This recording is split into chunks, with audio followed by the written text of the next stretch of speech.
Hi, this is Bobby at Copel TV Repair, and this is a really quick functionality proof video for an SC board for a 50 or 55 inch Panasonic. This is 5335AJ, and it was serviced on July 1st when we went out in vacation soon after, and it was returned here for, customer said it worked for however long period of time, 2 weeks or a week or something, and then again the TV went with 7 blinks.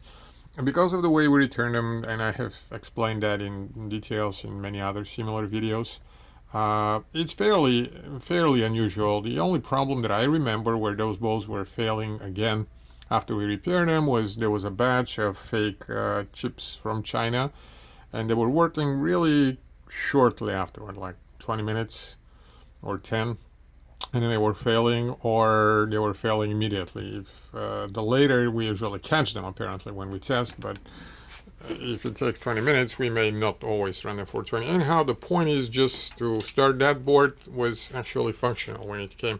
None of those parts was bad, and after we tested it, this is what you have, and that is all. I did not leave it for 20 minutes either, but it either is failed or it isn't. Those boards I am not aware of having something in between.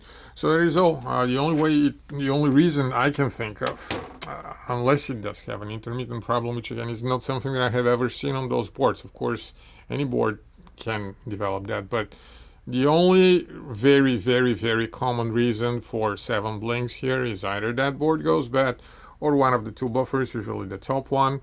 In some very rare cases, both of them. They can fail independently of each other, unlike many Samsungs or some certain LGs, where a failure on the buffer takes down the sustain, or a failure on sustain takes down the buffer. The Panasonics are built in a way, or whatever it is, the components or the circuit connections are such that failure of one does not automatically constitute failure of the other, and we see them as different problems. That is all that I wanted to show. Maybe some unique focus on the board so that the customer knows this is their board and not something else, like unique markings and things like that other than the label. But it is all. Hopefully that is sufficient to convince you. We believe the problem will be with a buffer board. Thanks.